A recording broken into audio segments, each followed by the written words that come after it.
Good evening to you. I'm First Alert Meteorologist Aaron Pickering. The wind was howling throughout the afternoon. It didn't arrive until about 1 o'clock in the afternoon, but when it came, it brought a lot of dust and it brought our temperatures down just a touch. But the wind overnight acts as kind of a mixing mechanism, keeping our temperatures from falling all that much, so we'll only get down to 53. And tomorrow, the cooler air is ushered in, so we'll be only up to 73. That's a good, 7 degrees lower than what we had today. 66 degrees by 8 o'clock, but we could still see the wind gusts up to 35 miles an hour, so still a red flag warning in effect for all of southern Arizona. 66 degrees right now, dry conditions. The relative humidity only 10%. That's why we're talking about fire danger, because it is just so dry across all of southern Arizona that the vegetation dries up very, very quickly. 57 degrees right now for you in Sierra Vista, 59 in Douglas, and 56 degrees in Nogales. Now, as we look at the clouds and rain, most of the rain staying well to our north. You can see some of it, though, turning over to snow in Utah, while most of southern Arizona just seeing a couple of clouds. Not much to worry about as far as the precipitation goes. We go further north, and it is really a battle between hot and cold. The cold definitely up here in Nevada, or in parts of Nevada and Utah. You can see it falling as snow right here. And the warm, well, that's where we are here in Tucson. Nature doesn't like this imbalance of cold air and warm air, so the way it tries to balance everything out is it really kicks up the wind.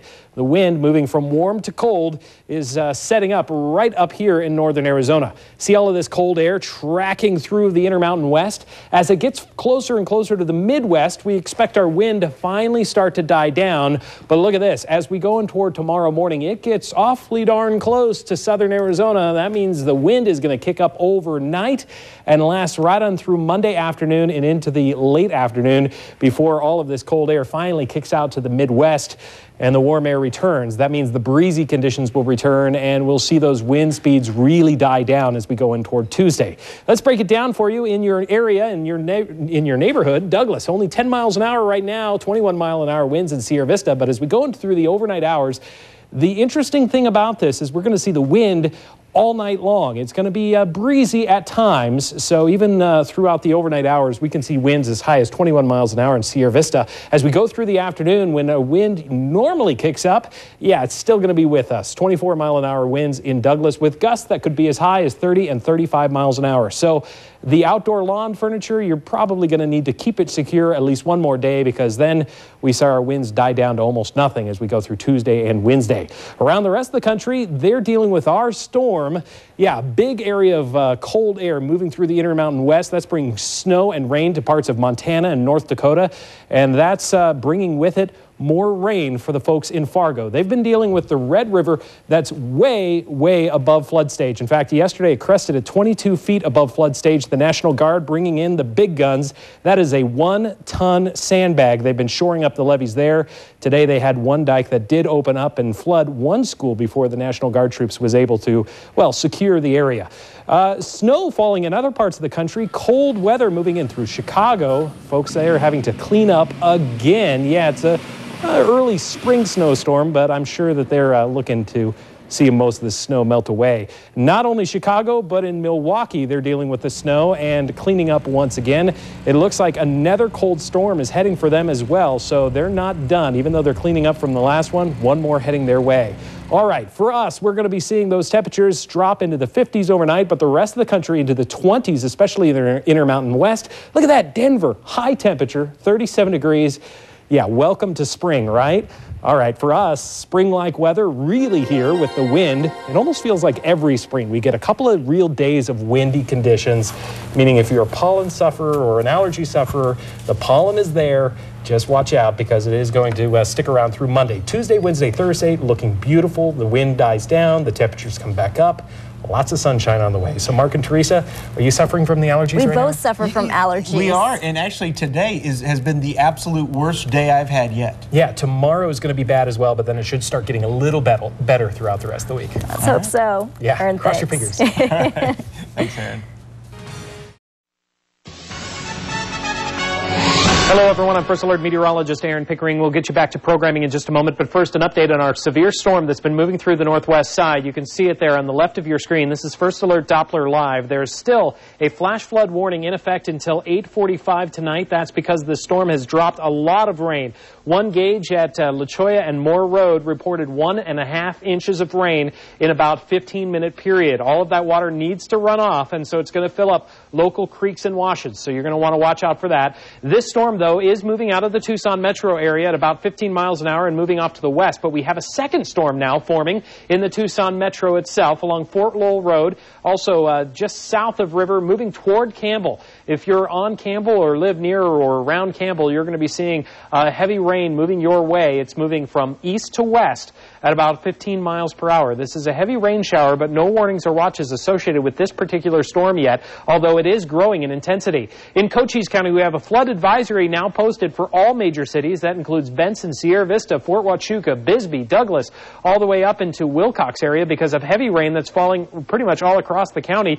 This storm, or these storms, I should say, are moving out to the west now at about 15 miles an hour. That means in Cochise County, all of these storms are going to be moving into eastern Pima County in the next 3 to 4 hours. So we're expecting heavy rain in the next couple of hours or so. And Douglas right now seeing continuous lightning as well as some heavy rain moving into your area. Of course, we have it all wrapped up here at KOLD News 13. Stay with us. We'll break into programming as necessary. And we'll, of course, we'll have all the latest for you tonight at 10 o'clock.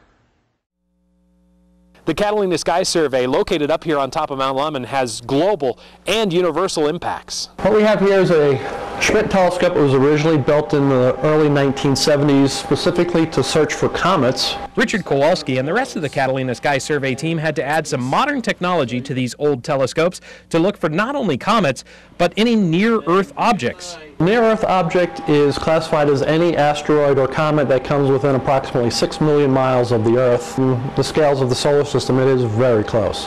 Any object hitting the Earth could have a devastating impact, so it's important to know if there's anything hurling at us. The scientists in our own backyard do this better than anyone else in the world. At the end of 2008, they found more than 550 objects. So what's the possibility of one hitting Earth? 100%. 100%. Is it just timing? It's just timing. That has happened before. It will happen again. And that's today's 60-second science. I'm First Alert Meteorologist Aaron Pickering, live, local, late breaking. Down here at Winterhaven, we find people of all shapes and sizes and all ages looking at the lights, and we're joined with Brianna. Hi, Brianna. How are you tonight? Good. Are you going to see a lot of lights? Yeah. All right, and you're really excited to see a lot of lights. How excited are you? So much exciting. Very excited. Well, we're going to tag along with Brianna. Let's see what we can see. From Santa on the Beach to the Old West, you'd be hard-pressed to find a block in Winterhaven where you can't find jolly old St. Nick. We want to be silly. There are so many great sights, you want to make sure you pack your camera. And, of course, a good pair of shoes. Well, maybe you don't want to walk. That's okay. Just hop on a horse-drawn carriage or maybe a trolley. Or maybe these kids have it right. Take the train. She's fast. Thousands of people are expected to pass through to look at these traditional I took Santa Claus. and not so traditional displays, but you know, their beautiful differences make Winterhaven one of a kind. So, what did Brianna think of the lights? Cool.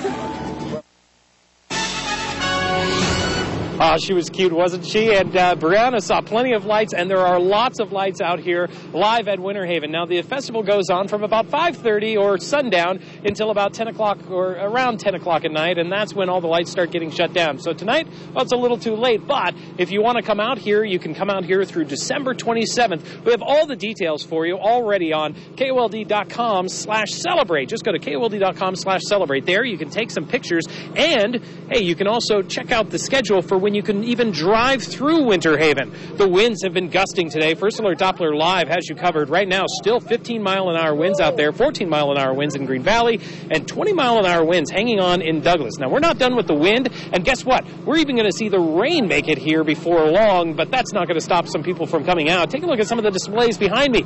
We'll talk to the people responsible for the display that you're seeing, plus show you a couple more houses. That's all coming up in your full First Alert forecast. Live, local, late breaking. I'm First Alert Meteorologist Aaron Pickering.